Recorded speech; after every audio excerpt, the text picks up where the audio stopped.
Yang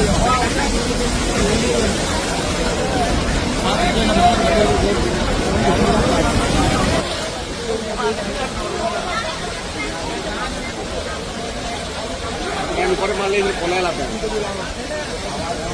Repun juga apa tu?